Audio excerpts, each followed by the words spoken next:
Good evening, everybody. To confuse everybody further, I'm sure everybody who recognises Iman's voice will recognise that this isn't Iman, this is Kieran. As ever, technical difficulties meant that I joined as Iman. But on to more exciting news. We have with us Pierre for the first time this evening. Pierre actually has a really interesting history and relationship with Grow Your Agency. We started working together a good year ago, and Pierre has kind of become interwoven with the story through a variety of means. At the moment, not at the moment, but one of the things he is most responsible and kind of notable for is he is the co-founder of Agency Flow, the software that so many of you have had the chance to use so far. But actually the really salient point here and why Pierre is going to be joining these calls is he has an incredible history as an agency owner. Although I come from a very traditional agency background and can advise a lot of people with things like client relationships, contracts, and all very boring traditional stuff, Pierre is as modern and ruthless as an agency owner as you can imagine. So he has been running his agency for the past 5 years, and during that time his media buying team have spent over $100 million on ads, so you can only imagine the type of experience that he has at his disposal. So I'll get Pierre as a co-host now. He'll do a quick introduction and then we will get started. Here, I will promote you to a panelist. You should rejoin now. Awesome. Can you guys hear me? People will kind of type in the chat, but yeah, we can hear you. All right. So should I put my camera on, or is it just an audio only call? Just audio only. Yeah. Okay, sweet. All right. Well, perfect. I should have updated my image. This is like a logo from a previous company of mine. So it's literally, it's actually the company that was prior to Agency Flow before we merged with Iman. So anyway, it's completely irrelevant to this call. So I guess if you guys are going to be looking at this for a while, I'm gonna see if I can change that. Nah, it's too complicated. Anyway, thanks for the intro, Kieran. Yeah, as I said, super pumped to be here. Obviously, when I first started working with Iman and when he met recently about those calls, I was like, yeah, this makes a lot of sense. First of all, I love sharing information. I think it's such a great space. There's so much cool things that can be done. But at the same time, for me, it's just really cool to see kind of where you guys are at, more from understanding how we can kind of make the software even better and all this stuff. So it's really a win-win situation here. Not only because I feel like I've got quite a bit of experience from an ad perspective, most recently as well. I'll talk to that in a second.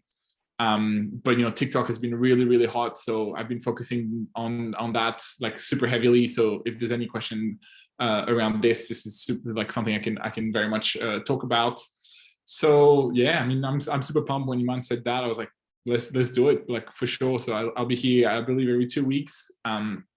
And pretty much happy to answer any question from, as Kieran said, even though he's pretty good at all the more traditional side of things. I also have experience in onboarding clients, sending a contract, sending, blah, blah, what does that look like? Then, how do you actually manage that properly? All the way to the nitty gritty of which ad strategy, what do you say if you have, questions about Data Studio, like whatever it is that you guys want. I'm here to rock and roll with you guys and answer anything you want, really. Well, fantastic. Let's put you to the test. Amazing. So we've got Michael up now, who's a very long-standing member of the Grow Your Agency community and deals with realtors. Awesome. Hey, how you guys doing? I'm good, man. Good to have you here. Awesome. Pierre, nice to meet you. Thank you very much. I'm excited to meet you too. Are you French? I'm actually Swiss, from the French-speaking side, but yes, so my name 100% is a French name, and I grew up speaking French because where I'm from, it's like literally 3 minutes from the French border, but I'm actually from Switzerland. So yeah, that's that. Nice. Okay, cool. And you, where are you calling us from? Quebec, in Canada. Cool, So cool. Well, I mean, I doubt we'll do this in French because the rest of the people won't be able to understand us. But yeah, cool to see some fellow French-speaking people in the group. So anyway, let's do it. yeah. So essentially, so yeah, so just to understand, I don't know if that question would be more towards like Kieran or towards you. Yep. But I'm setting up Lemlist right now to send cold automated emails. Yep. And I only sent around 80 emails so far and haven't got a call book, so I don't have that much data. I'm redoing basically my structure in terms of like how many emails I'm sending and also the content in that email. Yep. And just wanted to get you guys' opinion on the structure, essentially, like what would be like the best structure, like how many emails, how many days apart, what would be the call to action in those emails? Right. So, I mean, I'm happy to at least give my thoughts on here, and Kieran can complete that with like more information. Of course, there's so many different software that can be used for outreach. I wouldn't say I'm an expert in Lemlist, so maybe then Kieran can jump in there. For me, I would say more about like a strategic point of view from like just doing outreach. If you sent already 80 and you literally haven't had any feedback or any kind of even replies or calls book or anything like that, I would say that probably the main thing you should look at, and this is where a lot of people kind of tend to not focus on for some reason, but focus a lot on the technicality and like the email flows, what emails you send, how do you send them, etc., instead of looking at the quality of the data they start with. I've done everything from literally sending like 2,000 LinkedIn outreach email like messages paired with like emails on the back end of that like per week and stuff, like super aggressive stuff, and really seeing like super crappy results. And at the same time, then I had like a dedicated people that would literally be sending like 20, 30 emails per week, but like super highly targeted, like way better quality, where actually the customer that we started emailing first was of a much better quality, and then we started seeing results. So anyway, that's the first thing I would love for you to give us a little bit more info on how you build the original lists, because maybe before we even go in the technical side of things, I feel like that's almost, it's kind of like if you run ads, people like just talking about all the technicality about the ads, and do you do CBO, do you do like all placements, do you do expanded targeting stuff, but they haven't put like a crazy amount on understanding the customer, understanding the issue, which would then lead to what type of ad and what ad creative should be created and then run. So anyway, let's just freestyle here a bit, and then of course Kieran will probably have more information here. So if you just give me a bit of a understanding of how you got those, how many people do you have in your lists that you sent all those emails? You said 80, right? Yeah, 80. I mean, it's just a fraction of the list that we're building, but I have an assistant basically scraping leads from online, just on LinkedIn or on through like D7 Lead Finder. Even though Iman recommends it, I don't think he uses it for him personally, but personally with realtors, like I haven't found it's the best software. I wanted to give it a shot, but I was thinking of also using Phantom Buster in the following weeks. I mean, all of the softwares, I think it's worth giving them a whirl. But also, like, because here's the thing, and again, maybe Kieran will contradict me here. There's really two options: either volume or more targeted, qualified people, right? I think those are the two kind of ways.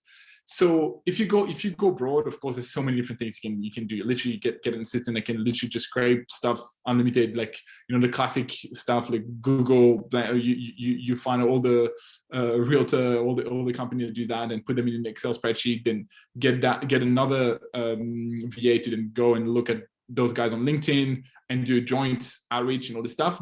That can work, but it's very much mass. You probably would expect like a conversion rate of like a really low amount. And so for you having sent 80, I would say if that's the way you've done it, it's kind of normal that you haven't received a lot of things, because we're talking like, when we're doing extreme outreach, I was literally sending like 2,000 like, and I reckon per month we're like sending like something like 3,000 a month. And even with that, I'm talking we'd have maybe 300 people that would then reply. And then out of those 300, like something like nothing, like 100 calls booked or something like this, you know. So it's just super, super aggressive, the amount of people that you need to have, if that's the approach you're gonna use. So I feel for me, it's, you've got to pick and choose. Either you decide to go hard, but but going hard is really freaking hard, in sense of like not just sending 10 email a day. Like that's not going hard.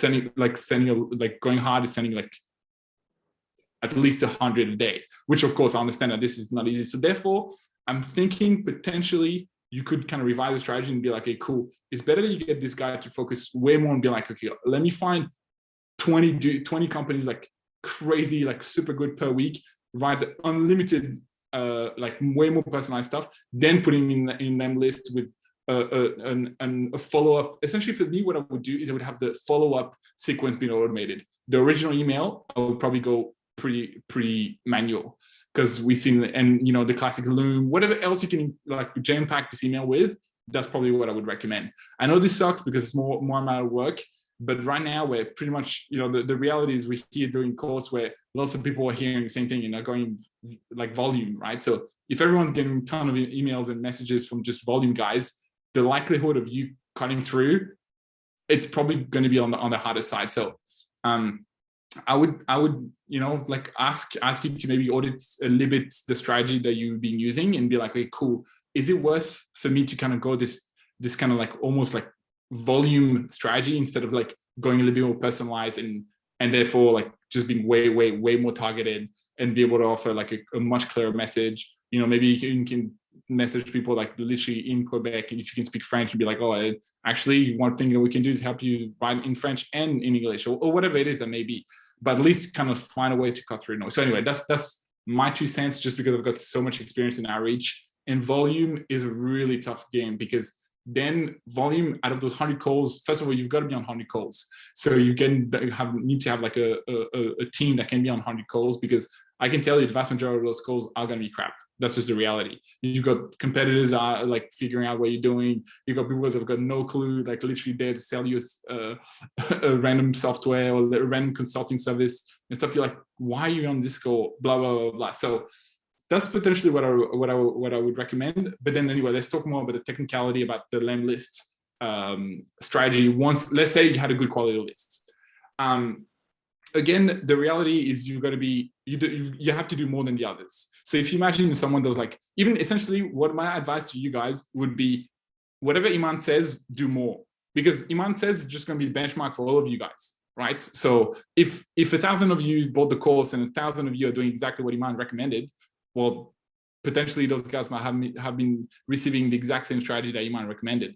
So be like, okay, cool. Let's use it as the baseline and the format, but what else can I add? Can I add a Loom inside the follow-ups? Can I add more resources inside the follow-ups? Can I add, you know, whatever it may be? The reality is it's hardcore. It's the hardest part of the business. Much harder than actually operating and doing well is getting those clients. So I would say that I would love to hear Kieran's thoughts on the actual strategy in LEM list, just because I'm not a LEM list, you know, the expert. I use many other tools. So maybe that could be cool to hear from you, Kieran, if you have anything. Otherwise, I can keep freestyling there. No, absolutely. I'll share now kind of cadence that we recommend in Agency Navigator. So again, as kind of Pierre's pointed out, this is the standard. This is a combination of what we've learned, but actually what we've spoken to the people at LEMlist about, kind of what worked broadly for everybody. I mean, in terms of the 4 emails, this is how it's split out here. So you have the initial one, which is the angle email. Then you have the polite nudge one that comes after. The third one is really the one where you pitch it in more detail. So for people who've been window shopping but haven't replied or clicked yet, you want to establish a bit of credibility here, talk more about the offer, actually present it. And this one doesn't need to be as personalized. The fourth one is the pithy breakup email. This is where you have a gif of a cat crying, and you're basically saying you're not going to email them again. These two, well, by the time you sent this one, it's incredibly unlikely somebody's going to respond, but it does work. So why not send it? And this is the cadence that we recommend for them. In terms of yours at the moment, Michael, how many are you doing, and what frequency do you have between them? So yeah, just right now, I mean, I only sent 80, but I have like 5 emails, and it's like 2, 3, or 4 days apart. Can't remember exactly. Hold on, let me check. Yeah, so 3 days apart. And then after that is 4 days apart, and then the last one is 5 days apart. And one last thing I want to mention as well is like the content I use in my first email is proven for me. Like I'm using that like on other platforms like Facebook and LinkedIn, and we have a really high conversion rate. So and it's personalized, but not to the extent of like doing a Loom and stuff like that. Like for my industry personally, it just doesn't work. What I found, I've tested it in the past and Looms don't work, but yeah, essentially like I'm using the same structure I'm using on social, but just trying to replicate it on email. And have you previously had success with email before, or is this your first proper foray into it? Yeah, I haven't done it before. It's like the first time setting that up. Okay, so troubleshooting wise, first of all, what's your open rate like? The open rate is 83%. Open rate is 3%. 83%. 83%, I was about to say. Perfect. So that means you're warmed up, and there's no issues with delivery. What is your click-through? 9%. Okay, so those are really, really high. Yeah, that's pretty high. Yeah. That's actually really nice. Where do you send them through? Then maybe you have an issue with your landing page. Well, I don't send them to a landing page. Essentially, like the interested rate is 1%, and also maybe keep in mind like maybe since I sent some, it's not that much, right? Like 80 emails. If I get 2 that are interested, like the numbers go up like automatically. But hold on, let me check the content of the email so I can tell you. Like I get what you mean, Pierre, when you said basically that when you do a volumes game, like you get a lot of crappy calls. And before, like a few years ago, that's what I was getting. And instead of inviting people to directly book a call with me, I switched to sending them like a VSL video, like a case study video. And then after that, they do book a call. So I get way less calls, but when they actually book a call, they're really interested and they already sold almost. But essentially the email is just saying, hey, like, are you open for me to share like some ideas? And then there's no call to there's no real call to action in that first email. I'm just asking them if they're open basically to hearing some ideas to get new clients. And then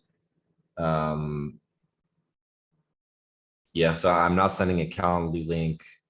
I'm just saying like, and then in the follow-ups, I'm saying just reply yes to this email and happy to send over the video. And then right. So in your first email, you don't have any link or anything like that. You don't. There's no.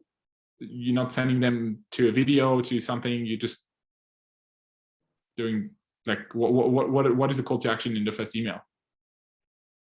Just asking a question. Hey, are you open to hearing some ideas of right?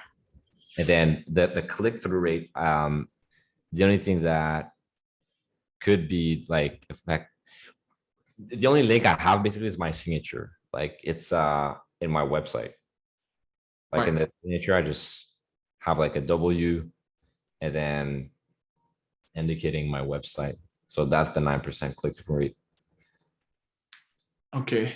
Well, I mean, what is your thought on this, Kieran? Because for us, like, again, once you have that person opening that email, just get them while they're hot, kind of thing. And so I would pretend.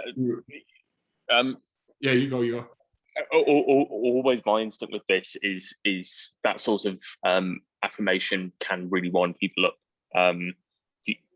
I don't want to dismiss this in your case because you've seen it work on social. Social is it's a different platform than email. On social, people are coming towards you.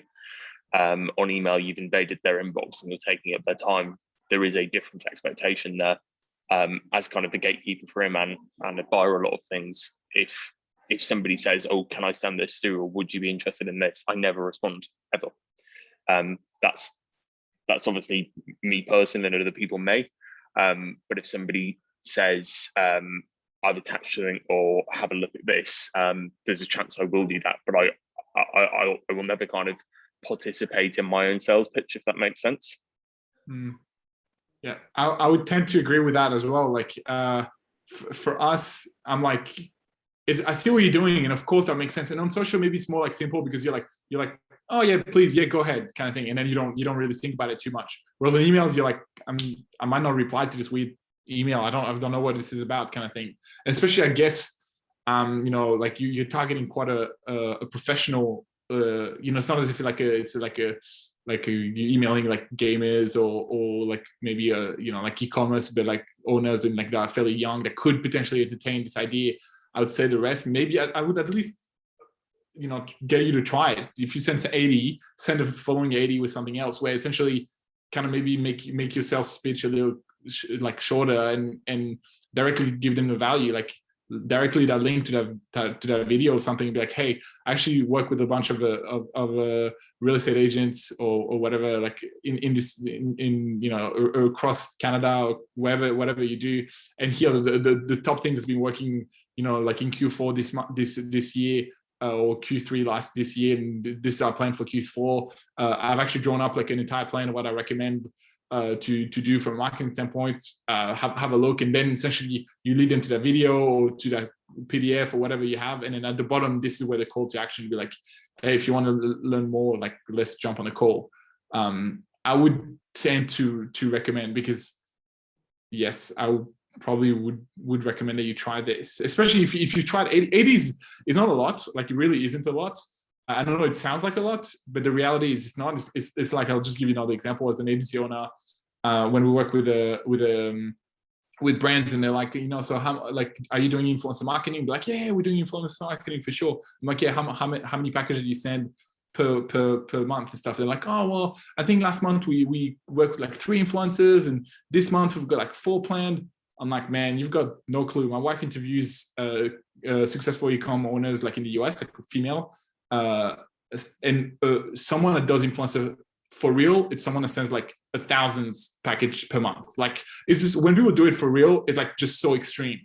And so, we're all expecting extreme results, but without really putting in the work. I mean, not that you're not putting the work. Clearly, you're just starting, so there's no point putting in the work and then not getting the response rate that you want. But so I would say, you've collected this, clearly the way you want. I personally would be changing it up to just try and deliver the value kind of up front. And then on the second step, the action is like booking a call. I would, again, booking a call right away in the first email, they're like, I waste an hour of my time because maybe, like no clue and stuff. So at least if you give, it could be like research about marketing for real estate owners, whatever. Essentially, it's like SEO, right? If you want to rank on the first page, you look at what someone else is doing and just be like, okay, cool. If someone has a guide of like the best 15 tips about SEO stuff for real estate owners, you go in and you do like the best 35 tips plus images plus video plus GIF, and then you go out, send that out to a ton of different people that have actually pushed that original article and be like, hey, I've done an updated guide, would you like to talk about that? They'll most likely will post about it, and then you can grow and then you can appear. So it's about the same thing I would say for you. Think about what the average person is doing, which is maybe just a bit of a vanilla email thing, and be like, okay, cool, what value can it deliver? So If someone receives value, then they're most likely to look at you. I would say at least that's how we had the most amount of results, by really giving like extreme amount of value. Like I'm talking giving out like courses to start, you like just in-depth stuff, not just one tiny crappy like 2 minutes video. So anyway, that's my 2 cents. I just feel like now it's become just so competitive that if you don't go like deep in personalization and value giving, I think it's hard. But again, if you have the capacity to send like crazy volume, just be wild. But I can tell you that just like, and I'm talking like very recently, we like literally just hired an outreach company that does specifically LinkedIn.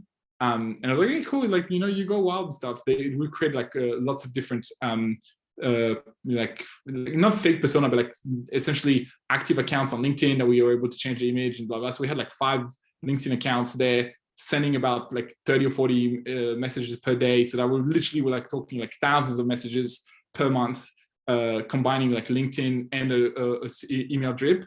And we also had like something like nothing, like 15 calls booked or something like this. And I was like, okay, cool. Like again, volume just doesn't work. Whereas as standard, like just sending much higher quality stuff to referral, that's yielding like much better results. So then I'm like, kind of the effort to have to go like volume, a lot.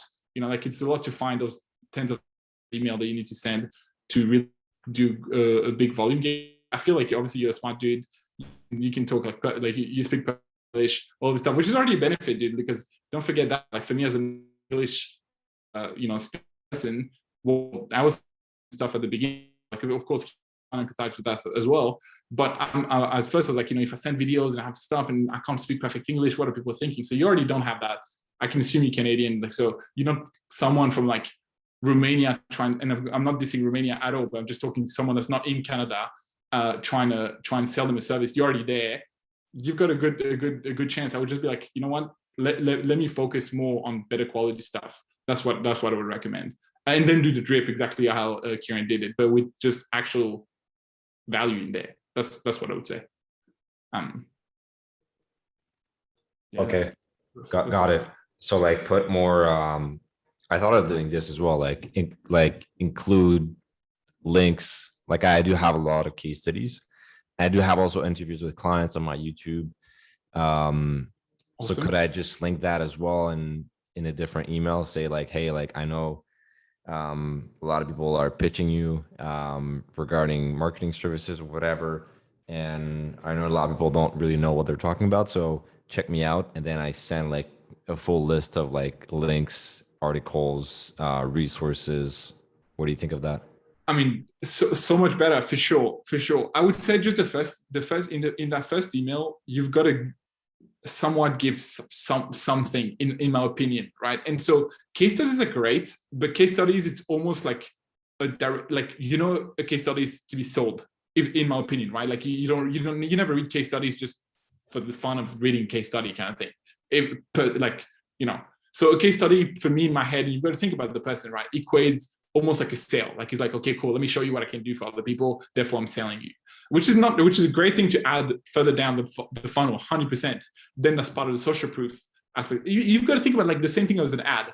Like first hook them with something, then show them the benefits, then show them all the social proof, and then the call to action. So the email drip should pretty much be the same, and pretty much every touch point that you have with your client should be the same. Hook, how can you hook them? So it can be anything. And so for me, I would be like, like obviously if you create an experience, I would be looking at like actually giving them value. So like not a case study was how you've helped other people and all stuff, but more about what is it that they can use right away themselves, kind of thing. The same concept, like a jab right hook from Gary Vee, or like again the same thing as like a downloadable resource. I would really go deep on a downloadable resource that you can, and then you can deliver that through a video. You can do however you want. I would say, hey, I've actually done this. Just see if you like it. They might interact with you, because being sold, most people are like, you know what, actually, I don't have time now to even look at your stuff. Whereas if you give something that it can be useful for them, they make time to consume the content that you made for them, that official, then you're like, oh, you know what, this guy looks good. Like I probably should jump on a call because I'm doing XYZ. Like I don't know if you offer TikTok ads for real estate agency, but we're doing that, and TikTok is just freaking crushing it. So people might have no clue that TikTok is even a thing. So now if you're showing them all the tips and all the stuff that they can use now for TikTok, for example, I mean, that could be maybe a bit too extreme for your target audience, even though they should be using it, because TikTok is just ridiculous, specifically for things like real estate. Well, then they're like, oh, fuck, I didn't know this. Like, this is cool, this guy. And then they can be like, like work, let's say they work in office. They call like, hey, Johnny from accounting, or Johnny, like whatever, like, look at what I received. Did you know that TikTok is like crushing it for thing? And you saw them stats and examples and blah, blah. And then maybe like, actually, I spoke to Jenny the other day, and yeah, she mentioned TikTok. Her kids like using it all the time. It's like, you know what? We should talk to this guy because we've got no clue, and maybe that's a new way. Blah blah. And then by that time, hopefully, then your second email where you mean like, hey, actually, let me show you a case study of what I've sent, of what I've done, could then be like perfect timing. They're like, okay, cool, perfect. Well, now I can see what this guy's on. Okay, boom, let me organize a call. I would say like really put yourself.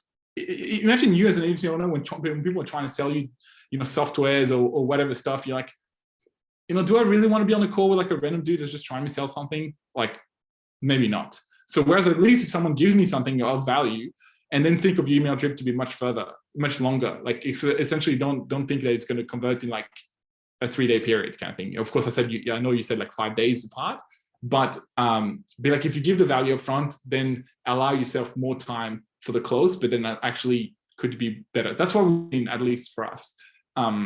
So that's what I would say. Got it. What are your thoughts, Kieran? I don't really have anything to modify there. Email wise, as I said previously, it is a different ball game to social. And in copy-paste agency, you kind of have a look at the follow-up emails that we gave to clients in our old case study follow-up sequence. It is about including value, and it is about demonstrating credibility. You do have to do that a little bit more. The example that's in Agency Navigator, which is, again, one of my favorite emails as well, is the piracy one that we got, where they said, here's the problem you have, here's how we can fix it. Do you want us to fix it? It was just an incredibly simple and very obvious email for them to send and for us to respond to. It was a bit of a no-brainer, that one. So I would have some fun with your email sequence. I'd change the affirmation in the first email, and I would demonstrate more credibility throughout it, throw in some case studies, and just make it a far more engaging sequence. Yeah, but dude, we understand it's hard. Like, I mean, like I'm saying all this stuff, but like it's extreme. Like it's actually really hard. Like, I'm not kidding. And Iman is actually really good at that. And of course, because he's got Kieran behind, like that can write amazing sequences and stuff. But it's just really hard. And I'm not a copywriter and all this stuff. So for me, I've outsourced most of that. Like literally, like always all this stuff. I went on Upwork, and I mean, like I'm now we have proper copywriters and stuff, and I don't even try. I'm like, it's not really worth because I suck at it, and therefore, I'm going to put all this focus on all this stuff, send out all those emails, and nothing actually works.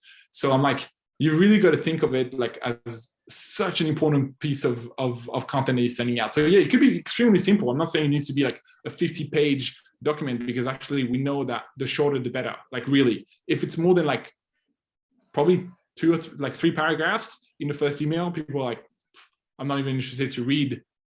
Essentially, I'm not even going to give you the luxury of reading the whole thing, because you're taking my time without even knowing whether it's worth it and stuff. So that's why the message there just mentioned, perfect, just a short, snappy, that it demonstrates exactly the problem they're facing. Be like, hey, essentially by giving them value by the fact that you understand all the issue that they're facing, that's already value, because you're like, oh, cool. Well, now someone is understanding my issues. So, yeah, email's a tough one, man. Like you've got to go through it. You've got to iterate. You've got to try different things. So obviously you've sent it. You've already started. That's perfect. Now just iterate. Just be like, okay, cool. Let me do something simple. Let me send some case studies in the first thing if you want, because you already have that. So you don't need to create that resource. You can do like, just of course always like try like the minimal effort stuff to see if that works, because maybe you just crush it day one. Like now you just change it up, put some case study in the beginning, boom, done. It crushes it. You're happy with that, instead of again going in, and a bit that might be my specialty, is going out building the most extreme thing and then trying and be like, oh fuck, this isn't actually working, and then I spend like 3 months working this crazy resource. So don't do this mistake as well. Do minimal stuff, but for you, if you already have resources and case studies and stuff, go wild, give this a whirl, and see if at least that changes anything. Try that on the next 50 to 100 people, and then have a look. But also don't forget to, if you feel like the people that you've emailed first were really good, like they're actually your target client and actually all the stuff, and no one has replied, don't forget them.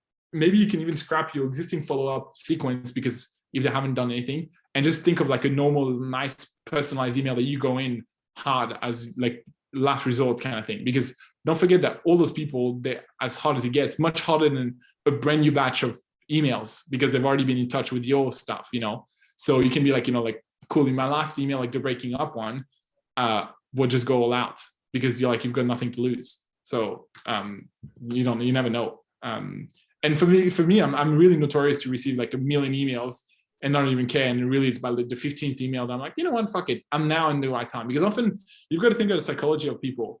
They might look at your stuff from somewhere and be like, yep, I need it. Or like, for example, for me, classic example, I go online, I go on social media, and I see like an ad for like the ultimate resources for agency owners. Cool. I'm like, yeah, fuck it, this is pretty cool. I probably would benefit from that. So then I go in, I put my email, I receive the thing. I probably don't even look at the resource, most likely for like 3 weeks, just because I don't have time. I know it'd be good for me at some points, but I just don't have the bandwidth to look at the resource now. So I don't even look at that. And so in the meantime, I know I receive like hundreds of emails from that guy to like be like, oh, don't forget me, and stuff. I'm like, bro, I haven't even started yet. So also bear that in mind, right? Like that sometimes it takes just a bit longer. How long have you been running this stuff for? About a week. Yeah, so like give it a bit of time as well. Like it's that's the reality. Like as I said, I've often bought some stuff like really down the line, like after like again, and if we look at, for example, Hyros and stuff like that, and we look at even Iman stuff, you see that people have entered like so long ago in the funnel, right? I don't know if you can share some stuff there, Kieran, but like some people are like literally 3-4 months of down like in the funnel before they even do anything. So yeah, that's just reality. To grind, iterate. I would say 90% enough to be trying something different, and then just follow the rest. Like that structure that's written in the course is perfect. Like it's perfect as a base thing for you to get started. And of course, as you improve, get better, start doing your own thing. Like combine this with a LinkedIn outreach. Combine this with like messaging them on wherever, sending them a physical letter. I don't know, like just be creative, like as well. Just showing up to some of those random people. Like I don't know, like, it's a fucking war out there. Like you really gotta get those clients, and it's worth it, because one client, I don't know how much you charge them, but like your one client can be like 50K for the year. So it was worth grinding, driving, calling, doing whatever to get that client. Because you get 2-3 of those and you sort it. So that's also the thing. Like we all get lost in numbers of trying to get like 100 million clients, but get 5 or 6 or 10 quality clients, and you kind of sort it.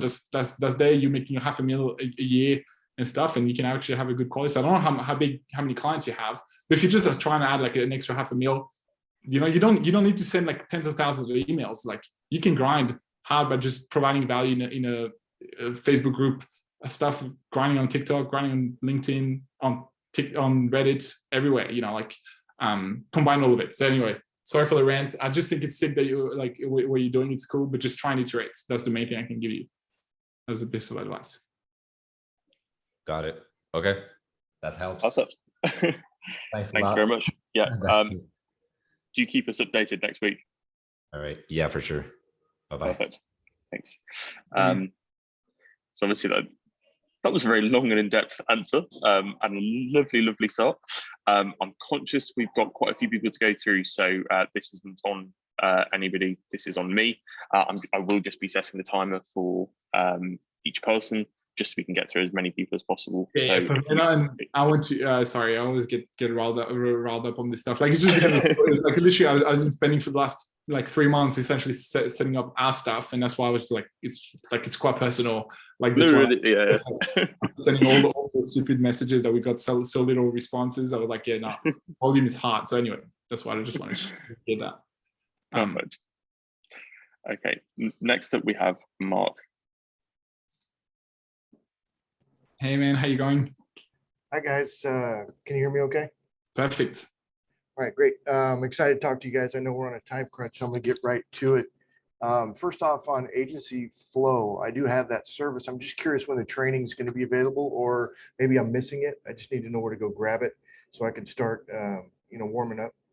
Of course, of course. So now this is all coming. Of course, like like Iman's been crazy busy with all of the stuff for me as well. That's like essentially it's going to come. I would say in the next few weeks. Like I'm definitely going to do. What we're going to do is that are you part of the Telegram group? Yes. Okay, cool. Because we're just like sorting out with Iman what date I'm going to start doing some training, and then actually we're just waiting. Essentially, the main thing that we were waiting to really be sure that the app is as valuable for all of you guys is the mobile app. Because essentially in our head we're like, okay, cool, the software is not 100% functioning until the mobile app is working, because not being able to receive notification on your phone is kind of detrimental. Like for me, I know that that's a big thing. So for us, we're like, okay, cool, we're just grinding as hard as possible to get this mobile app done. I'm really hoping it's done by the end of the week, which would then be like, okay, cool, now we can go and really start educating everyone and doing everything. That's why also we haven't charged people up to this point as well, just because we're like, lots of people have signed up already during the month, and I was like, I really don't want to be 100% fair with everyone, and again deliver the highest quality product. And so that's why for us the app was the main thing, so people can finally receive notification on their phone in addition to everything. And so for you to answer, I reckon I might even start next week, to be honest. And we'll let you know in the Telegram group about when I'm doing the training and stuff.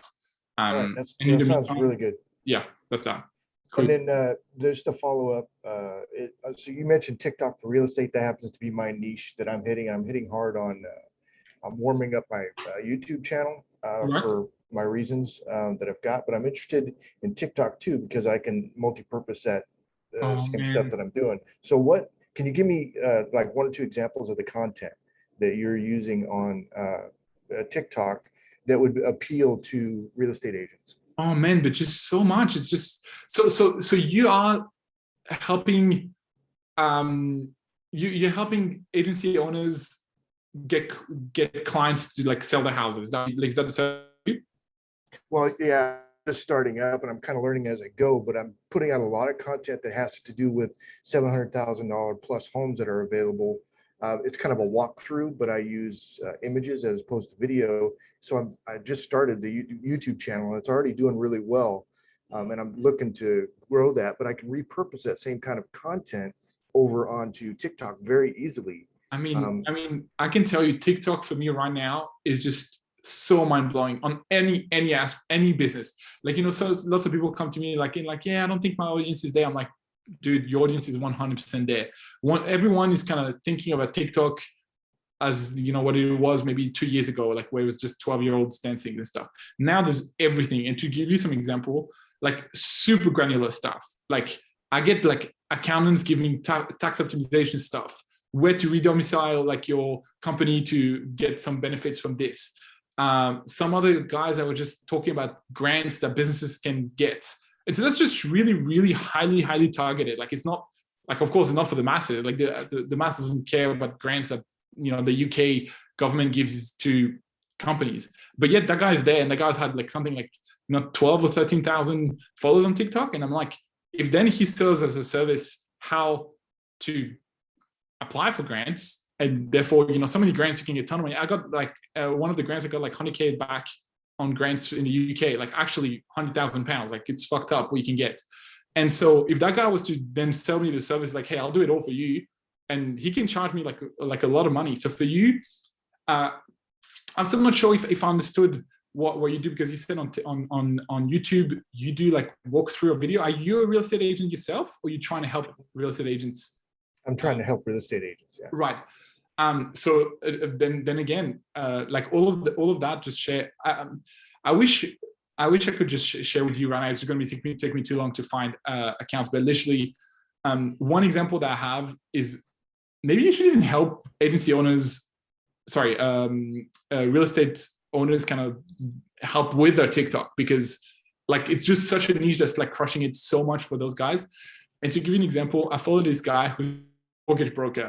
He explained all of the different situations and how you can get clients to get approved better, you know, what sort of things they can do. Sometimes it's funny about, you know, like, you know, what happens when a client tells you, yes, I've got the money in cash and blah, blah, and then actually gets in front of the dotted line, is like, oh, actually, so I don't have the money in cash, but my cousin can give it to me. And it was kind of funny meme, this stuff. And that guy, I'm sure, is literally getting so many applications as a real estate agent. So at least for you, you can definitely run ads for those guys that could do quite well. Because, but let me just try and think about content for you to help other people. Because it's super easy as a real estate agent, no question, super, super simple. But for you to tell them how you can help them, let me just think about what the format could be right here for a second. So what do you do for them? And then you run them ads on YouTube, on Facebook and all this stuff. Is that what you do? Or you have other services? Well, that's my starting point because I'm brand new. Right. I mean, then like the easiest thing right now would be like, you know, like, and that's the service that those guys need, is like, okay, well, what kind of content should you be posting on TikTok right now as a real estate agency? Like, and just go down, find like all of those guys on TikTok that are posting like all of those, you know, walk through all this stuff. I know in London, there's just been so many people that blew up by just doing that. Like, it's just literally a phone. They just walk into apartments, just show some really nice stuff and blah, blah. And you could show them exactly how to do that. And then almost kind of become like a little, you know, you just sell like a quick, you know, $2,000, like a guide, or $3,000, you know, it's like a month training or whatever, of just telling them how to set up all of the social media as a real estate agent. That you could crush this. And then on the back end, you can upsell ads and stuff, you know, that's easy. Right. So you're right in that neighborhood that I'm talking about, but I'm thinking that if do walkthroughs, is that good content for TikTok? 100%. Man, there's two people that I have in mind right now. It's just so good, because for me, even, you know, random stuff that's just really interesting is to see the inside of apartments of amounts of places that cost more than I thought, you know, if that makes sense. That wasn't really well explained, but for example, you know, in London, I live in my apartment, right? That's all I need. And I've seen maybe 10 different apartments from my friends, but that's about it, right? So you're always curious in seeing other inside of other apartments. It's just always interesting. Right. And of course, the simple format is like, you know, like I was even watching this girl, she was in Washington, DC, and she was just showing the inside of a like $1.2 million house in Washington, DC. And I thought it was really interesting, you know, just simple walkthrough, just walks up the stairs, walks down, shows it. Of course, it's going to be well edited and stuff, but that's super easy. Then there's like a ton of creative agency that can add the music and all this stuff. And that guarantee, you know, after a while, they will get some clients, you know, because there's just so many people that watch this stuff that, yeah. Okay. You definitely answered my question. So I appreciate that. And I know there's other people waiting, but yes. I appreciate cool. it. Thanks a lot. Thanks. Thank you very much, Mark. Next up, we have Oscar. Oscar, how you doing? Hey, Oscar, how you going? Hey, what's going on, guys? We're good. Happy to have you here. Yeah, nice. Yeah, so I'll make it quick and I'll make it short, but yesterday I had my first demo call, and I was on the phone with like kind of a skincare brand owner. Okay. And long story short, she was she's kind of like, she has most of her business run through brick and mortar, and she has like some shops, and she was looking to start doing Facebook ads. And like anytime I would ask her about, oh, how much are you guys making, or what are your revenue goals, or anything about like revenue or money, she would like kind of back down, and like she would not like really say it, and she wouldn't even give me a ballpark, right? And the point is that this company, they're at a point where they really, really need this, and I'm not sure if they're qualified, because when I asked her, you know, what is your budget like for if we were to do this, like what would your budget look like for the ads? And then she basically said anywhere between $500 to $1,000. And it even took me a lot to even like get that out of her. So I'm not sure, like, what would you do in that situation when you like would you just leave her alone and like she's not qualified or whatever and move on, or would you give her a chance since she's at a point where like they need the service, if that makes sense? Well, so here's the two things, right? If it's someone that's never ran any ads ever, all of those people, they find it difficult to have to then pay to acquire customers. Like if if they just have brick and mortar thing and they just have good locations and people just walk in randomly, and that's how they ran because they've been existing for a long time. If those people always have this almost odd thing that they think, okay, no, people should come for free in my business, and you're like, that's not how it works anymore. You've got to pay to acquire people and stuff. So anyway, that's one thing. So some of those people is just going to be difficult to deal with. Like that's the reality. Someone that's never run any ads, never done anything, you've got to educate them on everything, right? So the content that they're going to produce, that's going to be really, really difficult unless you're going to produce the content for them. So for me, I would tend to, especially if you don't have crazy experience and you don't have like a really, really well oiled up machine where you can have like an account manager that can kind of reassure them throughout the process and all this stuff, I might be tempted to stay away from those people because again, I've done that mistake so many times. I know you're hungry and I know like getting that extra client makes a big difference, but it can really muck you up like so bad in terms of like, like your flows and stuff. So anyway, that's not to say that maybe she's got more money and stuff. Like when you talk with someone is cagey about money, it's more about, you've got to understand then other stuff. Like if you're not asking about money, it's like, how many people come and visit your places per month? What does a good month look like in terms of the amount of, what is it you say, restaurants? What is it that she does? She has a skincare brand and basically, she has like a brick and mortar place and yeah, pretty much. Right. So maybe if you're not like asking like, how many people come in, how many sales, and at least try and judge that way. But yeah, I mean, what I would do is it's pretty standard. Like if you think she was kind of interested in the service and stuff, just open with your retainer and be like, hey, because like I'm assuming, were you planning on doing a pure performance play or are you still having a retainer? I still haven't decided, but I was looking down the pure performance because I don't know, she might be a bit frugal and right, might be the best way to close her, but I still haven't decided. Yeah, I mean, right now, especially in the environment that we're in with like iOS 14 and all of this stuff, where the results are just, I mean, much harder to get than were before. Not because the results are harder, but like the attribution is all over the place. I would say for you, if you're not sure about whether she's got money or not, just to avoid any issue, I would be like, hey, actually, my retainer it starts at, instead of doing a pure performance, be like, it starts at like a small retainer, like 1,500 or something, and then see if she can at least pay this, because if she can't even pay that, then that's it, end of conversation. Like there's no point going further than this kind of thing. Because I can tell you from experience, if it's someone that doesn't have experience running ad, she doesn't have experience creating content to run ad, she's never spent money, you're not gonna blow that to the moon. Like it's going to be difficult. It's really just going to be extremely difficult. She's just to like clear it up, she's not completely new. Like they've run retargeting ads in the past, right? And they've done it right. They've she said they've broken even at least, and they're already creating content because they already have they're growing their Instagram page and they're doing all these things, so they're already doing content and all that stuff. So then I would open her up with like a half retainer, half performance. So then at least you're like, well, then you can judge there whether she's going to be a good client or not, in the sense that if she can't even pay you, then there's no point going any further. Whereas if she can at least entertain the idea of like a 2,000 retainer or something like that, then it's worth chatting with her more, because it's all about education, right?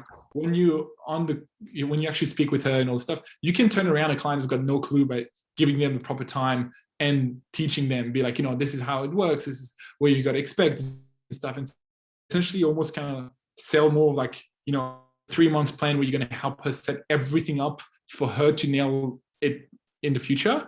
And therefore it sounds a bit clearer what you do. It's not just because nowadays it's really hard to trade sales for amounts, if that makes sense. If people really give you 10,000 and the absolute hope that you're going to get way more, it's just difficult because you can't track those sales anymore. So if you sell them more, like over the next 3 months, I'm going to absolutely set up everything for you, all the pixels, your Google ads, blah, blah stuff. We're going to really crush it and stuff. Then you'll be like, yes, in 3 months, you'll be much, much better. But for that, you've got to pay me X per month. And then you'll see if she can't pay you that initial retainer, I wouldn't go on a pure performance for someone like that, if that makes sense. Because people that seem cagey, I tend to be go on pure performance for people that really want to scale. And if you can, can speak to people and blah blah, and they're like, yeah, you know, I'm here. I understand that you got to spend money to make money, and I really want to grow this brand, blah blah. I'm looking for the right partner to grow this. Then you're like, yes, this is when a pure performance play makes a lot of sense. For someone who's a bit cagey, doesn't really have a lot of experience, doesn't want to grow so much, doesn't want to do all this stuff, start with a small base retainer, get them in, get familiarized with the client, and then after, you know, I can be like, hey, if you want, we can hit it much harder. You know, like I can dedicate like a whole creative person specifically for you, or specific blah blah, and then we can try and spend more money and then upsell them that way. But yeah, I would try and get them for a small retainer and see where you go. Okay, yeah, that makes sense. But in terms of actually getting the results, do you think that $500 to $1,000 per month, you think that's a good enough budget to get results? Nah, 0%. Like, no chance. Okay, so what would you say is like a good set amount of budget to tell her, like, hey, if you can't meet this budget, is that all you do? Like, you're just gonna be running out for her, that's it?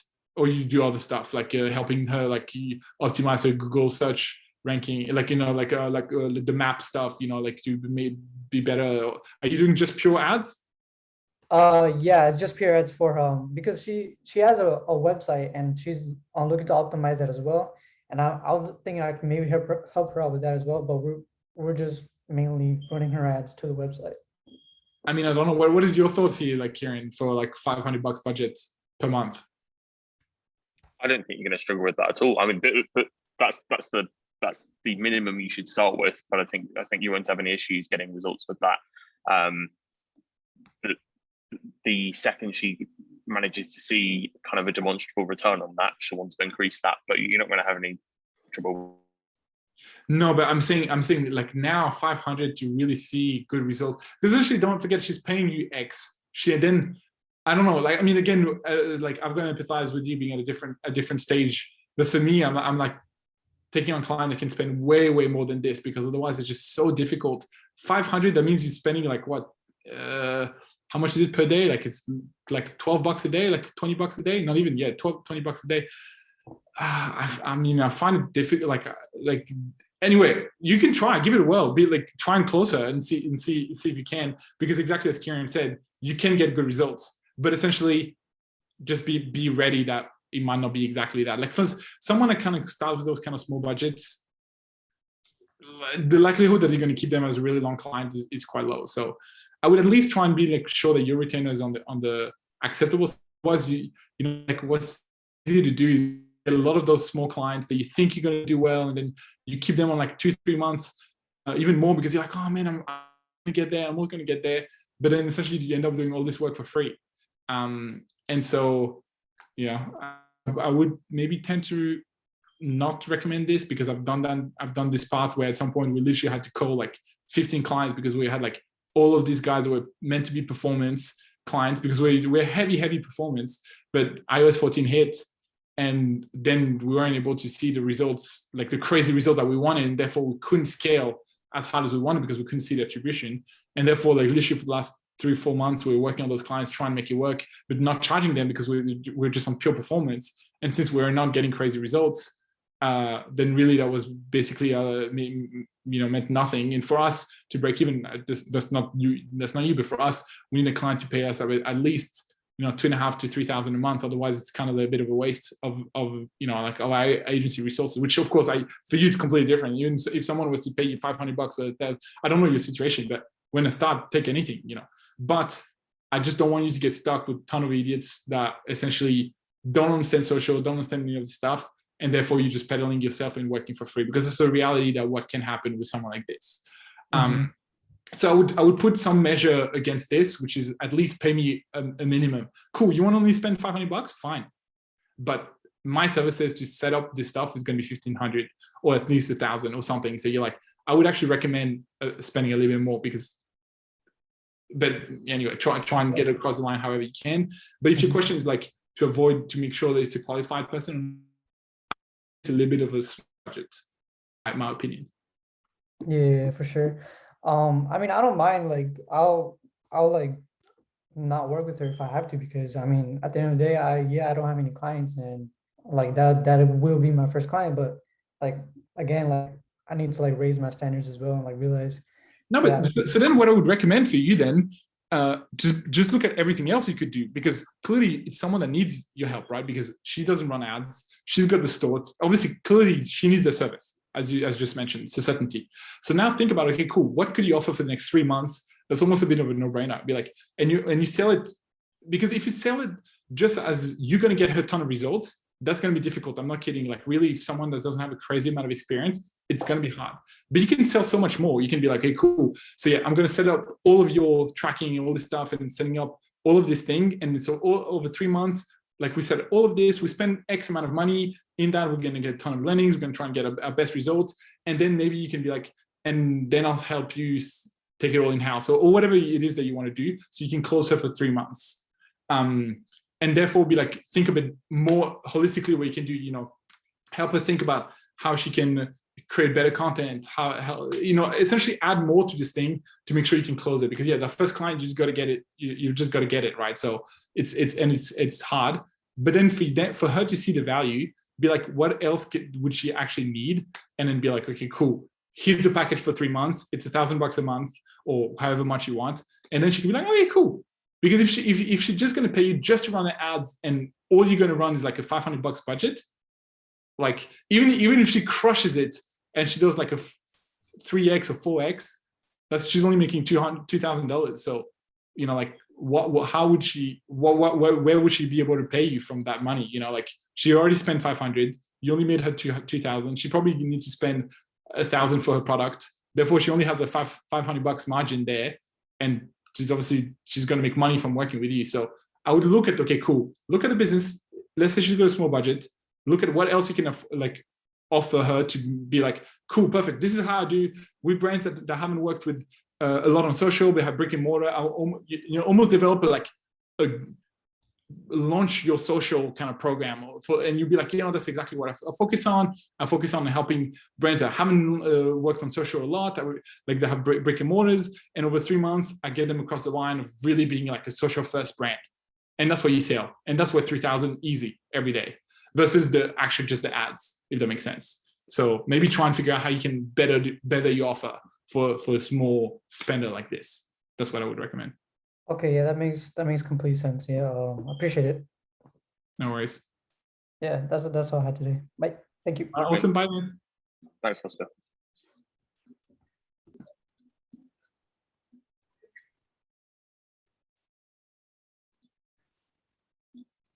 Cassie, how are you doing? Hi. Hey, Casey. How you doing? I'm fine, thank you. So I know we're kind of on a time limit here, but I did have like 2 questions I wanted to ask. So the agency I'm running is a solar agency, getting customers for solar panel companies. Which at the start I didn't know if it was a really good niche to go into, but I guess I have to research a lot. And after my interest in like solar panels, I thought it would be the right one. The questions I had is, when it comes to like outreach methods, what is like, should you have like a lot of like outreach methods, or is there only a few that you should just stick to depending on like what like niche you're in? Because I wanted to know more about that. Okay. So do you want to ask a second question as well, so we can maybe loop them in to see, or? Yeah, it was about ClickFunnels. Oh yeah. So when it comes to using ClickFunnels, I wanted to know more about like how they work and how to actually use them, because I'm not really like familiar to like ClickFunnels. So I did do like the phases and stuff, but I didn't really understand it as much as I think I could have. Okay, awesome. So I feel like I'll start with the first question, then touch on the second one, but Kieran will most likely be like more relevant for the ClickFunnels aspect of it. So the first question is like everything, right? It's all about bandwidth. If you've got a ton of bandwidth, and by bandwidth I mean resources, time, energy, and stuff, being active on multiple like method makes sense. All right. But if you don't have a lot of resources and a lot of bandwidth, I would focus on just one, because essentially otherwise you might just do a poor job at many things instead of a good job at one thing. Right. So I think for you, it's a fairly kind of technical / corporate. So just to make sure you're gonna help companies that sell solar panel sell more solar panels. Is that basically just get them more customers, because what I've noticed that especially like during like lockdown and like that's over now, but a lot of people starting to go online and seeing that online is beneficial rather than using like their in-house. But obviously with solar panel companies, and bear in mind finding research for solar panels is quite difficult. I think what it is that they still want to rely on their in-house, but a lot of them are trying to see the benefits of using online services, but it's more like how to persuade them to see that, oh, actually by using an agency it could help them get more customers. And that's what I kind of wanted to like know more. Yeah, so for me, what I would recommend for you, because this is a clear B2B stuff, you know, of course all of what we're doing is B2B, but like this is talking with people that are fairly corporate. It's not like, for example, I deal only with e-commerce brands. It could be literally like a woman in her pajama in her bed that's like replying, whereas that dude is most likely in an office, like it's a more corporate thing. So what I would do is two things. I would combine a LinkedIn outreach with the real email. So I would email the company whatever it is that you want, and part of your flow is you're going to also have a LinkedIn flow, so you connect with that person as well, and then you see. So the first thing is you need your LinkedIn and stuff to be really talking about this stuff, you know, like the research on solar panel, like post some stuff about solar panels on your LinkedIn and stuff. So at least, you know, if someone aware to ever land your LinkedIn, they can be like, okay, cool, yep, that person really knows a lot about the solar panel industry thing. Then I would look at, you know, like a list of all the solar panel companies in the UK. This should be fairly easy to find. You know, this should be, I mean, I don't know if you just do the UK, but let's say I'm in the UK. Let's just say you do UK. There will be like registries online and stuff like where you can find all this company, and then find the company, you find the contact numbers, and then, you know, just go classic, send to the support, contact, whatever. But then also be like, okay, cool, now go on LinkedIn and find all the people, and let's say like George works in that company, and also email like George at whatever solarcompany.com. And so you send it at multiple touch points. So then you've got a really good email similar to the first guy that we spoke to. That again, you've got to give the value. So you might need to do a report about the best strategy that solar panel customers have been able to use to acquire customers this year. You know, like, and you share that with them in that first email. And then again, you go on LinkedIn and be like, oh, hey George, you know, I just sent you an email you know, I just sent you an email with the best, you know, the best way to acquire a customer as a thing, and literally quite in depth. And then again on LinkedIn, you go and send them 3-4 messages, email, same as the flow you have. You get a 4-5 different email flow, and that's what I would do. I'd combine both, and that would most likely lead to the highest conversion for something like this, I would say. Right. And when it comes to like the clients and actually finding like the right clients, the qualified ones, I didn't really know how to really, because I don't really know if they're like really like good clients qualified for like my agency until you kind of get on the call with them and you actually like learn about them and ask them questions. Is there any way you could also like before like hopping on like a meeting with them, you can identify if there are like good like clients for you? Well, I mean, for me, that's where it comes back again to the first thing I said in the course, like the quality of the list that you build to start with. If you just go and scrape a list of the internet of unlimited solar panel companies, then in there you'll have a bunch of like stuff that's completely unrelated, because you'll have like consultants in solar panel, you'll have people that make the solar panel, you have like a bunch of stuff that's completely irrelevant for you. And so therefore, I would urge you to then go and audit the list. Be like, you know, when you build, go on the website, check if it makes sense, check on the social media. Do they look like they could even be a social media company? Look at the LinkedIn. Have they done anything on LinkedIn? Blah, blah, blah, blah. And so then you actually when you call the outreach them, you can be like, oh, I also saw that you haven't completed, you don't have a LinkedIn presence. LinkedIn's actually crushing it at the moment for those company. We could help you with that or something. So at least definitely you can judge the company a bit by looking at the presence online, because if the website is complete crap, if they have never posted anything on LinkedIn, they don't appear on search results, nothing, you're most likely not going to get them results because they're not really good themselves. So either you can help them do all this stuff, which you can by helping them if you have skills in web developments and LinkedIn and all this stuff. But otherwise, if you just do if you're a turnkey kind of solution where you're just going to be running ads for those guys, then you need to make sure that the company is already kind of ready to receive that traffic they're going to be bringing. Therefore, they've got to have a site that's acceptable. They've got to have something that they can sell, fairly easily and stuff. And it's just about you auditing those companies prior to sending the email. That's what I would say. Similar to what I would have to do when I search for an e-com brand. For me, it's got to have X amount of followers on Instagram. They've got to have really good content. They're going to have all this stuff. Otherwise, I remove them from the initial lists because I don't even want to send an email to someone that literally just have 300 followers on Instagram. And unless they're a TikTok brand, because that's what we're doing now a lot. But typically, I would cross-check every brand for me, both on Instagram and TikTok, to see if they popped on any of those. So for me, that's part of my qualification process at the list level. Before that, I even gone on a call, before we even send them an email. So that's what I would do. And probably the same with any of you guys sending emails. Just make sure that you qualify the person yourself before they even get on your lists. Because otherwise, you can send tens of thousands of emails if the list is crap.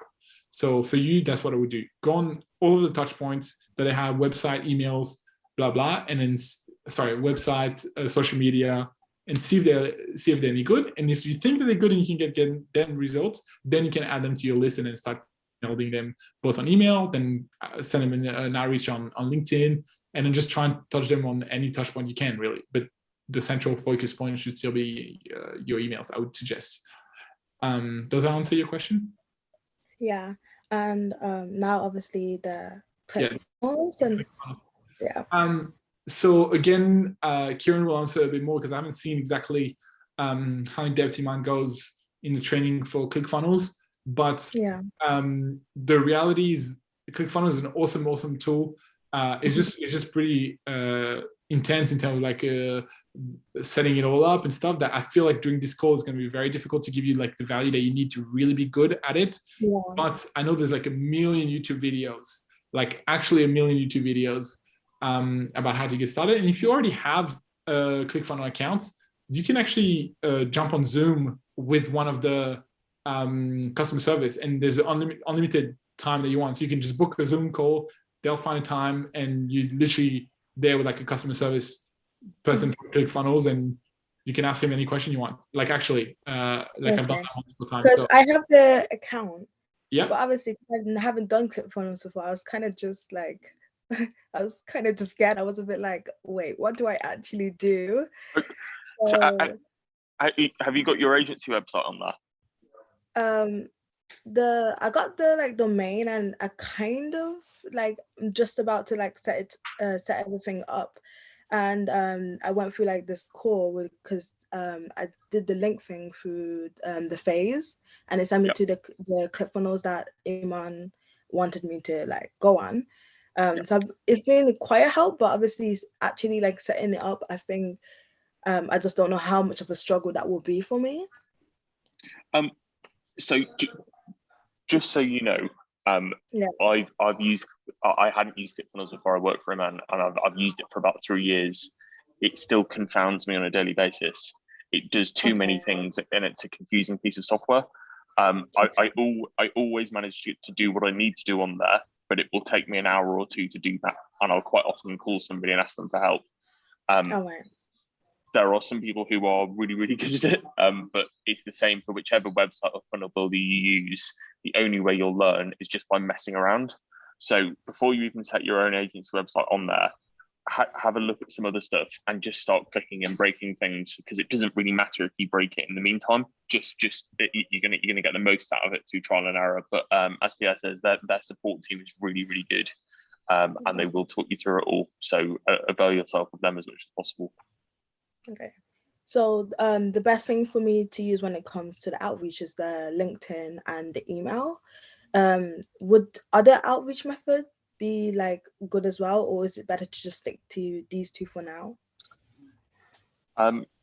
Pierre will say what he believes as well.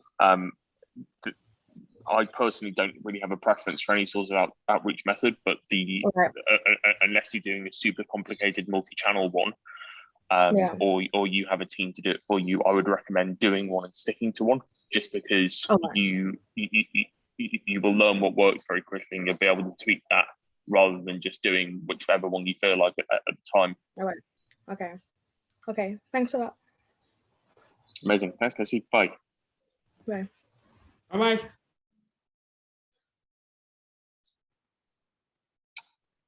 Next up, Joe. Joe, how are you doing? Hey, Joe. Hello, can you hear me? Yeah, beautiful. Perfect. How are you both? Yeah, great. And you? Good. I'm good, thank you. Yeah. So, I spoke a couple of weeks ago, and we've decided now that I'm going to go for more of kind of user-generated content for e-commerce businesses on, like TikTok, Facebook, and Instagram. So, should I be focusing on user-generated content for agencies, or user-generated content and then the campaign management for e-commerce businesses? So you're selling content creation services. So you can create content for both brands or for agencies. Is that what you're saying? Yes. So basically, the idea is creating user-generated content for ads, which would then be used in ads, but also running the ads as well. But I'm just trying to figure out whether it's best just to go straight to agencies that will make the user-generated content for your ads, or whether we should go for e-commerce businesses and do the user-generated content and run the campaign as well.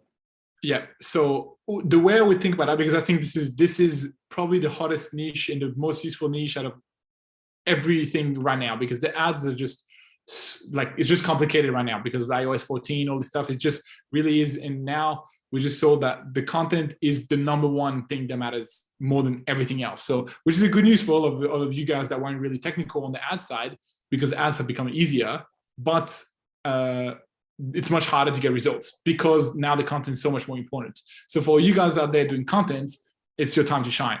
So for you, awesome, great niche. What I would recommend is like agencies. First of all, you're in a good spot now here.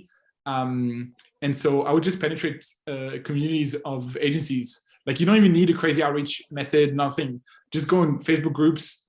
There'll be like 1 million Facebook group about business owners, blah, blah, anything. Because the great thing for you is it doesn't matter whether you're advertising to agencies or e-commerce brands, because you can get both. An agency is next level because then you get way more clients in one go. But e-com person can also be really good. So the way I would go about this is I would go and first of all, I would literally make sure I've got unlimited, really, really next level TikToks or Facebook ads and stuff with, the user generated people that you have, and then actually go inside those groups and explain your whole process, like in depth process of how you get those guys, how it works, the results that you get, maybe even data about how user generated content is better, blah, blah, and just share that without anything.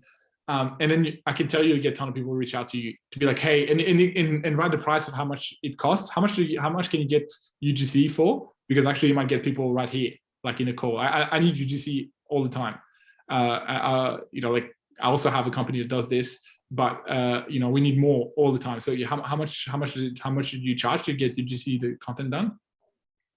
Well, to be fair, this is like the first time I'm really working on that. So it's me and my partner are working on it. So she's going to be the one that's focusing on making the content, and then I'm going to be the one that's focusing on the the business side of things, getting the sales and that.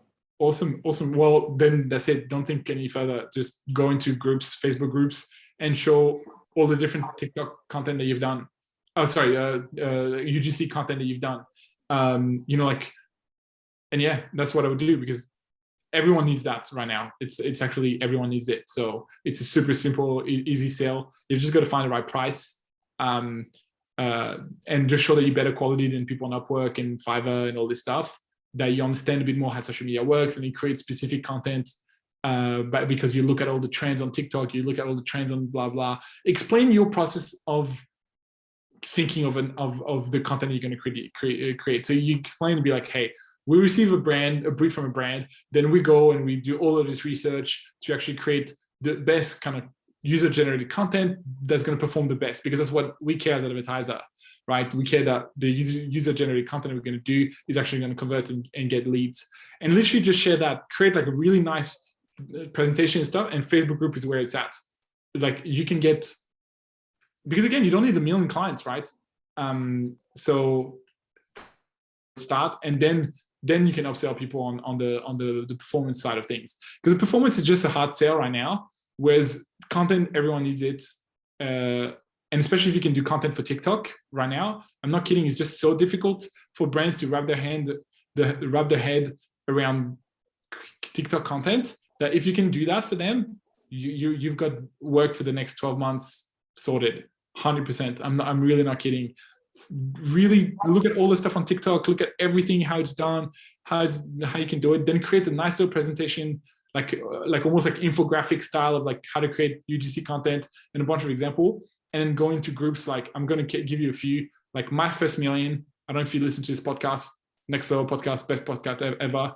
They've got a really cool community about business owners and people that start businesses and stuff. Every single person there would need content for ads. So you can go in there and just share. Don't try and sell. Share everything, how you get it, how you think about it, how you got it, examples and stuff. And interested in how you can get DM me. I've done for a very similar offer, done really well with it. That's what I would do. It's super simple. Okay, that sounds great. And how much do you think you'd be charging like per client for user-generated content for like the creatives on ads? So this is very difficult in terms of like what you do with the content. Is it just like a small like little 12-second video where you just don't talk and just kind of do like a little dance or little something or whatever, or just unboxing and stuff? Or if you do like a full-fledged production stuff. If it's just more like a review style of you just unboxing and say, hey, like I use this for my morning routine, blah blah, I would say maybe about it's not going to be a lot, sadly, because it's going to be a volume game, but about 100 and a bit per pop. But ideally, then you're selling packages of 3 or 4 or something like that, and or like a monthly subscription as well. Monthly subscription works well. Then you're like, cool, I can do like 10 pieces of content per month for you, and that's like $1,000 a month. And you just do this. So just also go on places like Upwork and all this stuff and see what people are charging, because essentially that's where you're going head to head with those guys. So now what you've got to do is show them that you can do so much more, so much better and stuff. And you need to have your website look really premium and all this stuff, and therefore you can command higher prices, especially if you can tell them that there's intelligence behind the style that you do. Like if you just say, hey, if someone's sending me a brief of like do an unboxing video, and you just do an unboxing video, essentially you know better than the TikTok than a Upwork person. But if you tell them, hey, okay, cool, I'll do some research about your brand, and I've done tons of data until I've analyzed like 1,000 TikTok UGC contents, and this is our results, and you explain to people that that's the process you do, then you can pay $150, $200 a pop easy. But other than this, that's what we do. So it's not a high ticket offer, but you can combine this with like subscription, doing the ads on the back end, doing stuff which you can easily scale. And don't forget, you get, this sounds like, actually, I'm going to say that's stupid, because for example, for us, the company that we do, it's a bit different. We have a network of UGC people, because, that's the only thing. It's at some point you might need to think about that, because after a while, maybe people want different person, like not just the same person over and over. But for us, we sell a subscription, and it starts like at like $500 a month and goes all the way to like $1,500 a month for like 6 pieces of content or something like that. So that's how much we charge. Okay.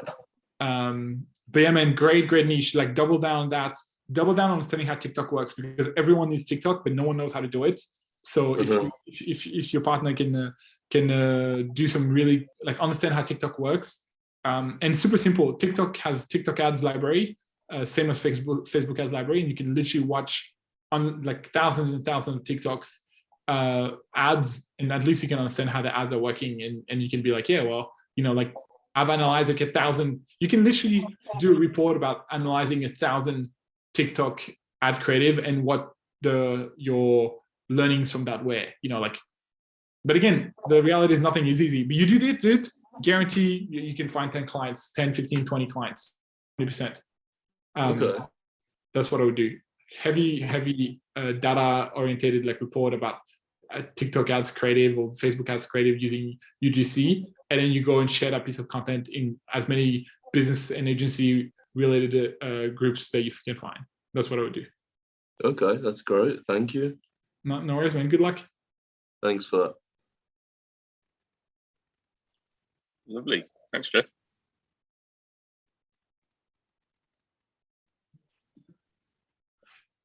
I mean, yeah, awesome. Perfect. Murtada, how are you doing? Hi guys, how are you?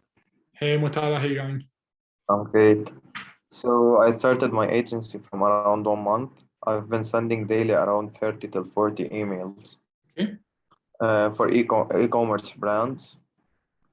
Like, although my offer was really easy, like it's only a performance fee, but I had zero response. Like the only response I got is stop spamming me. So Yeah, I mean, man, this always comes back to the same thing. Like, are you messaging the right people? Are you messaging them with the right offer or an offer that's actually compelling? Yeah, so like, you know, what did you say in your first email? okay, just let me read it for you.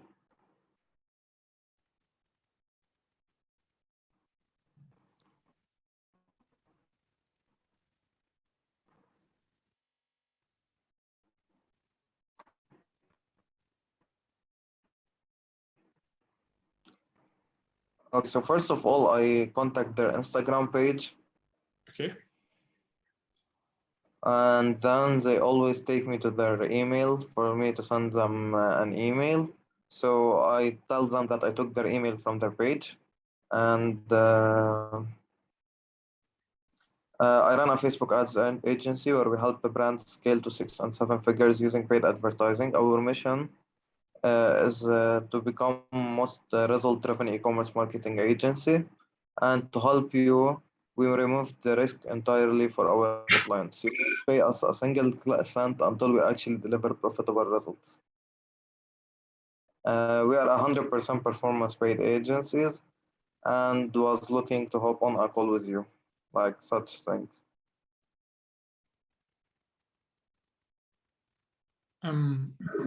Okay. If you received that message, would you respond to that? Like, nothing to lose. But would you respond to that? I don't know that. Again, I think the same thing is you've got to think about delivering value.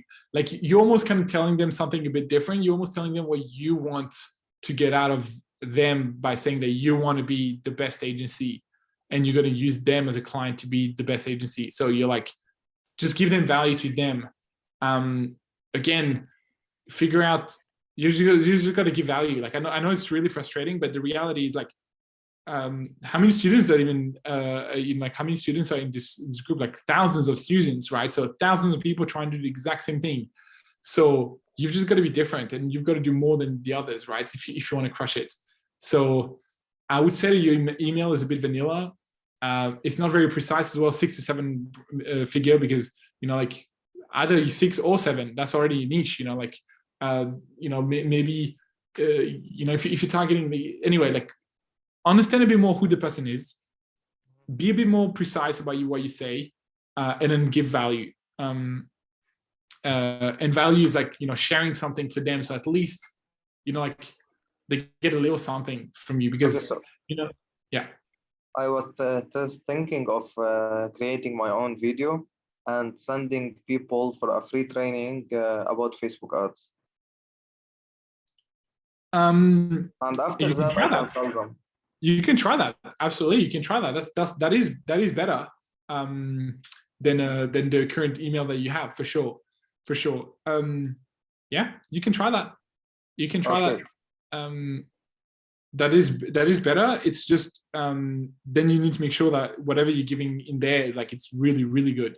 And I would say I would be a bit more precise about Facebook ads, because, you know, like, how to get maybe better credit, or how to increase your like decrease your CPA, or something a bit more precise than just a Facebook ads course, because, you know, like, maybe it depends. It depends how advanced they are, and then for them, maybe, like, you know, like, for you to just give them like a tiny little intro about Facebook ads it really doesn't make any sense. Whereas, so I would be a bit more precise about what about Facebook ads you're going to teach them. You know, like, about this new strategy post iOS 14, about this new strategy about you know, like if you're in the US, I don't know where you are, like, about Facebook, Instagram checkout, about this new way that they can report on stuff, you know, like, whatever it may be, but like giving them something that they don't know already, if that makes sense. That's what I would focus on. Okay, and that would be my first email, like the cold email. Watch my new video about this, about topic and such thing. Yeah.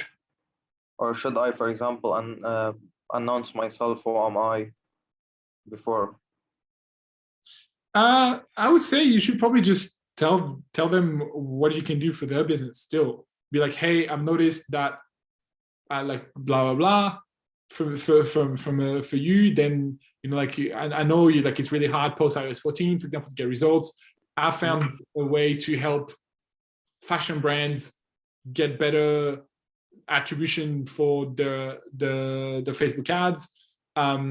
So I've actually put this together for you. I think it could really help you, because I've helped other fashion brands like you. And yeah, it's totally free. Or if you want, I'm happy to jump on a call and explain to you everything I know. And then something of that nature I would do. But like, I would find an issue that people are having now on Facebook ads, and then give them something. But yeah, still say kind of who you are and what you do for people, for sure. Okay, great. One more question. Would Loom be a good place, because like they can see how many people saw the video before? So is there any other software? Or Yeah, do you think it's not a problem?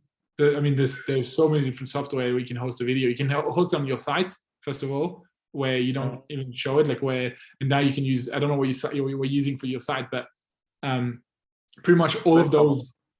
Yeah, so I'm pretty sure even ClickFunnels has their own window, like a video thing, right? Kieran, surely. Sorry, I've just been doing something else. So can you repeat that, Pierre? No worries. Anyway, I'm pretty sure I know the answer. He was just asking, he's like, hey, the issues are like, if I send a video, I don't want to send a YouTube link because people can see the amount of views. I was like, hey, if you use ClickFunnels as your agency website, you just embed it in there. Yeah, embed a video straight there, and therefore people can't see the views. You can just watch the video. That's what I'll do. Okay, great. Thanks a lot. No worries. Perfect. Thank you, Masada. That brings to its conclusion this Agency Navigator School. Thank you so much, Pierre. We'll be getting this uploaded as soon as possible. I hope everybody has a very pleasant evening, and I shall see you all next week. Yes, awesome. All right, perfect. Bye.